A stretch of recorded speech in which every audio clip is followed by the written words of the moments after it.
Hello, hi. Um, Actually, before I get into the rest of the introduction, I did want to say there will be spoilers. If you can read the title, it's on chapter 1069, and I know it's already practically a week late. There's already what is it? Yeah, spoilers that already came out for 1070. I haven't read it, by the way, but Uh, yeah, I know that there's all this stuff, but I did want to release this video earlier. Couldn't release it. Sadly, I was a bit busy, preoccupied. And then I did record a video, but the audio was so bad, I was like, I'm just gonna re record the whole video again. So, yeah, this is very late. And I know I haven't uploaded in like a week, I'm pretty sure. So, yeah, I'm trying to get back into it. Been a bit preoccupied too because I have I have like a very troublesome, not troublesome, but like it's kind of been bothering me lately. I have like a skin condition right now, and I want to get that cleared with. It's not anything too major so far. I'm gonna go to the doctor soon. Yeah, basically, I have a I've had some difficulties. My brother also came back recently, so yeah, I know this intro has been pretty long, but yeah, basically, I had a lot of things going on, so couldn't upload for a while. I was also pretty tired, busy listening to some other things. For the most part, I've just been Kendrick Lamar, Section 80. I might actually do a video on that. Not on Section 80, but on Kendrick Lamar sometime in the future. Gotten me to the point where I'm like very excited to talk about some of the stuff he's put out there. So, anyways, your day's been good today. Then I'm happy for you. If you've had a rough day today, then hopefully it gets better, or you can at least enjoy whatever the rest. I mean, what the heck?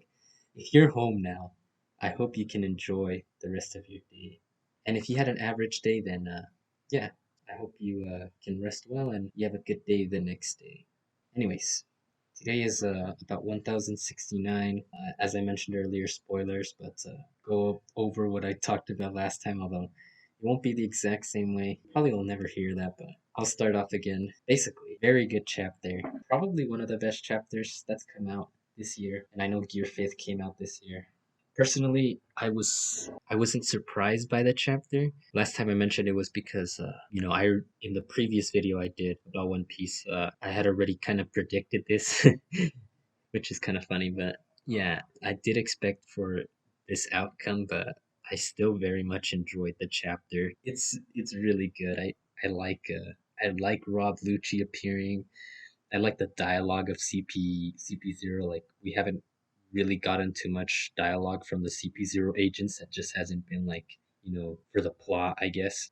Like they actually have a personality, kind of reminding me of CP9 a bit during Enies Lobby. So yeah, I really enjoyed that. Rob Lucci's Devil Fruit being awakened is honestly something that if you did not see coming, I'm sorry to say, but I don't think you've been reading One Piece Weekly, or maybe you just haven't been paying attention to how Oda's been doing these previous fights, because it's pretty obvious, especially with almost every major villain besides like the side villains like Cracker and Jack. Like those were the only villains, quote unquote, I guess, that didn't really have an awakening, and they weren't even main villains. Like every main villain we've fought up to this point has had an awakening or something like very close to an awakening. So if you thought he wasn't gonna have one, then I don't know what to say, honestly. Also, Luffy going into Gear 5th versus Rob Lucci's like this is such a low diff. I don't know how else to say it, but if they were to have continued fighting, Luffy beats him no problem.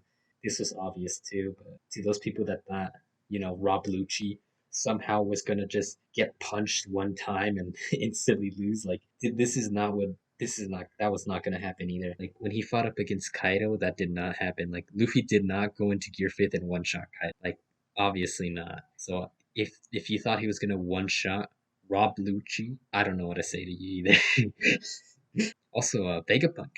Very interesting stuff from Vegapunk. I'm honestly thinking that it's not exactly what he says. Let me rephrase that. What he said about devil fruits isn't exactly like the truth, but instead it's like sort of like a half truth. And my reasoning to believing this is because Oda said that. Well, Oda worded it for Vegapunk to say it's a theory instead of him saying, "Oh yeah, it's like confirmed." And sure, this is someone that would obviously say it's a theory. He's not someone who would like go out of his way to say he knows it when obviously he doesn't. But I still think that because Oda chose to tell him chose for Vegapunk to say it like that, that I don't think it's completely the truth. And if other people, like I know some people might take it word for word, but I personally would not take those 100% truthfully. What else is there? Yeah, Gear Fifth. I guess I can go talk about Gear Fifth again. Yeah, I really do like Gear Fifth. I didn't mention this earlier when talking about Gear Fifth. It's honestly like one of my favorite things to come from One Piece. Like just as of recently, for me reading it weekly, really good stuff. I like Luffy's whole like how he gains Gear Fifth is very interesting to me. Like yeah, sure, it's kind of a bit maybe not completely cliche, but it's like yeah, he dies and comes back to life, kind of that kind of trope. But it's done very very well in my opinion. This is something Luffy himself has been like, he's been fighting up against people. Every single like person he's been fighting for that's been a main villain is like always had the upper hand against him. Doflamingo, Katakuri, even Big Mom, but that was more with Haki, in my opinion. And Kaido too. Like even though Luffy gets this, Haki, like this conqueror's Haki coding, he still isn't able to beat him until he gets his awakening, which I think is it's just cool. Like I just love what it is for the story, and it really fits Luffy a lot, in my opinion. So yeah, that's basically all I wanted to talk about the chapter. If I'm really thinking about any complaints with this chapter that I had, it's just been Oda's paneling. This is more of a not even post time skip, just an Oda problem in general. It's like how he panels his stuff isn't always the most interesting. Sometimes it feels a bit cluttered, and I would have really enjoyed it if something like Luffy versus Lucci again, that one panel where they're punching each other. I know it's supposed to be an homage to when they first meet in Enies Lobby, and even just comparing the two, it's like the one from Enies Lobby has a lot more impact. Just everything about it, in my opinion, is just better than what Oda put out for like the homage. If it would have its own page like that, I think it would have fit a lot better. I know I'm saying that a lot, but yeah, I truly feel like that's probably one of the Oda's weakest things since the post time skip.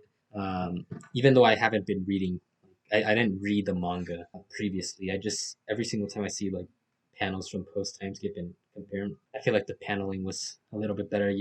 I know Oda has his reasons, and I'm not trying to defend him either, but I just wish he would, have a couple more like double page or single page spreads that just fit the tone a little more instead of trying to cluttering everything in together.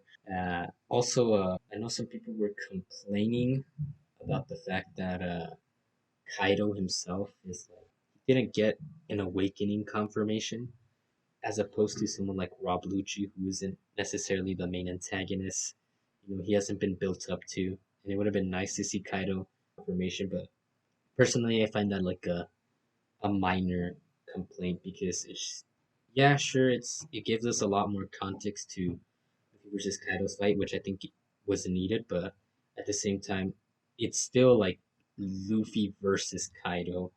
Kaido still has this overwhelming advantage against Luffy, and overall, it's Luffy getting his awakening that ends up overcoming Kaido. Not just his awakening, but him and his awakening along with his conqueror's haki to overcome Kaido. And people are so focused on Kaido having an awakening and being mad that someone like Rob Lucci has it. I think it defeats the purpose of the whole argument. Like either way, Kaido was still always above Luffy before the fight started. If Luffy overcame Kaido at the end of the fight, it makes sense. And it's just kind of like it's a little bit of a Oda not communicating with us properly, but it's also like fan expectations just getting a little bit of the better of us. Like it's not the worst, but it's also not the best thing. And I just feel some people are taking it a bit too far. But anyways, goodbye, and I'll see you later. All right. Also, I forgot to mention, if you did like this video, you can go ahead and like it. If you agree with what I said, then yeah, sure. You don't have to tell me though. But if you disagreed, yeah, I don't know if I'll be able to argue with you though, since I'm not really like for arguing a lot of the times. But yeah, I'll still. But anyways, thank you for your time.